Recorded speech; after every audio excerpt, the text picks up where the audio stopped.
Welcome to Bean and Bracket Factory, or welcome back if you've been here before. So this video is all about the Wragg Austin 7 Special again, and this time it's all about the front suspension. I've already done one about the rear suspension. That was relatively minor compared to what I've got planned for this. It looks quite good and I'm going to talk through it, but there are a few issues that I want to sort out with this. So I'll get straight to it and show you what I'm about to do. So now we're close and personal with the front suspension, and it's effectively an articulated beam axle, and it's articulated because this joint allows the two sides to rotate.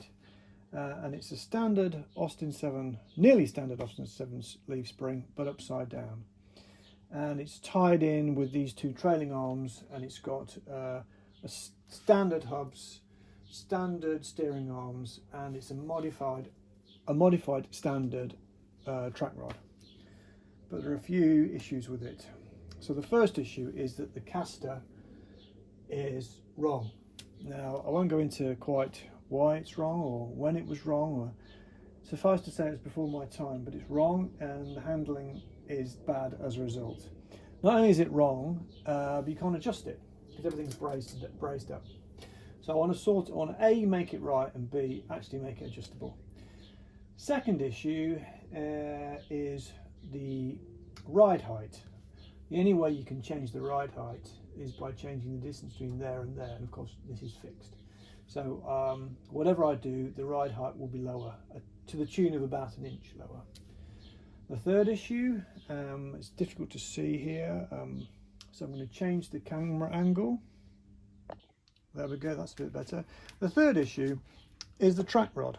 Now the track rod has to dip down below this trailing arm, which is standard Austin 7 but modified at the front, and it has to have a bend in it to miss the radiator and the water pump. So it has this massive gusset that I welded in there, but it still bends. So ideally the track rod would be completely straight. Then you've got a strut which is not under bending moment. So I'd like to have a straight track rod. Some people have a track rod across the front. I don't really want to do that because that means you end up throwing out your Rackman angles unless you've got steering arms that come right out to here. So that's track rod, so means I need to change these steering arms, change the track rod. And also, because the track rod has to miss this great big thing, I want to change that too. On the other side, just moving the camera over here, this arm here ideally would be longer, so your steering geometry, you've got more leverage effectively. So apart from that, it's all pretty good. So I think next I'm going to talk through what I'm planning to do. So what I'm going to do, I'm going to replace this with another one. I've got this big bit of tube here. It might end up being articulated, but for the first time being, it's not going to be a single solid tube. And I'm going to make new drop links, but they're going to be fabricated a bit like I did the back, and they're going to be bolted onto here, not brazed on. And by doing that, I can actually make, if I have different ones, I can make them different sizes, and I can reduce the drop or change the ride height. I'm also going to get rid of this, and I'm going to tie the axle in to the rear pivot point using two trailing arms, one going from the top and one going from the bottom. And I'm going to use Austin 7 parts of that. I'm going to use the same track rod end pivot points, top and bottom, possibly front and rear. I haven't finalised how it's going to work down the end. Basically, you've got one main tube going to the bottom, which is in tension, in compression, under braking, and you can have one coming to the top, which, as you can imagine, is trying to twist this forward, so it's going to be under tension, under braking. So that could potentially be thinner, but it won't be. When I've done all that, I will be able to revise the steering arm, and I can make longer ones, and because I won't have this massive great big thing in the way, I could potentially go straight through the middle of these two trailing arms. So I think what I'm going to do next is I'm going to take off take off this nose piece. I'm going to start prepping some bits. I've got some track rod ends that I've ordered, I've bought. They're all a bit manky and need cleaning up. Pull a few bits together, take this off, and then sort of start to show you what I mean with bits of cardboard and sellotape and string and stuff like that.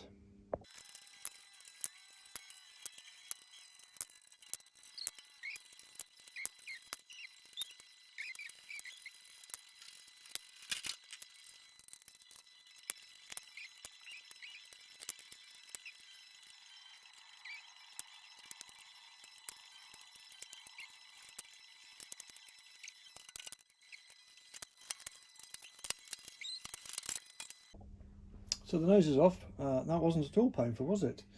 About 7,000 screws. So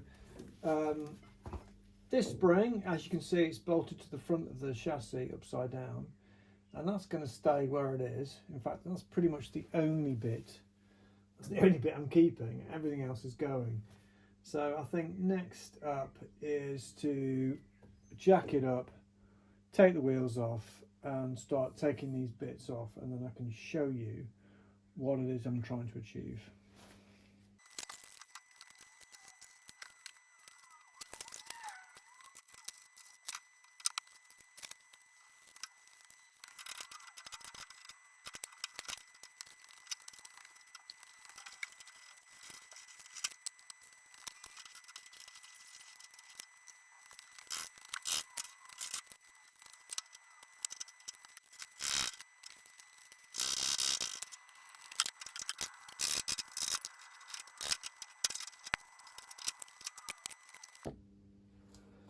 So the whole front end is stripped off, and I've had a bit of a tidy up, and that stuff is the stuff that I'm going to not use. Those, I keep on calling them radius arms, they're not, so I keep on calling them trailing arms.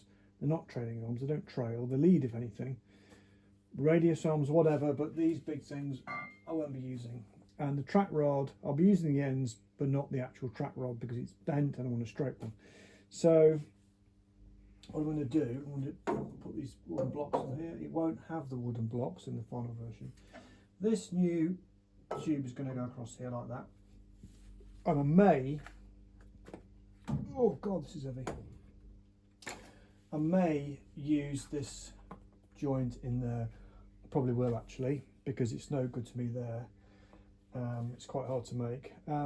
So what I'm going to do is make out of steel plate 2 of these, and these are going to go, this one is going to go at this end, and it's going to be bolted through there and there, and it's going to be bolted through there, and obviously because it's bolted there and there, it's completely solid, so the axle can't move from side to side.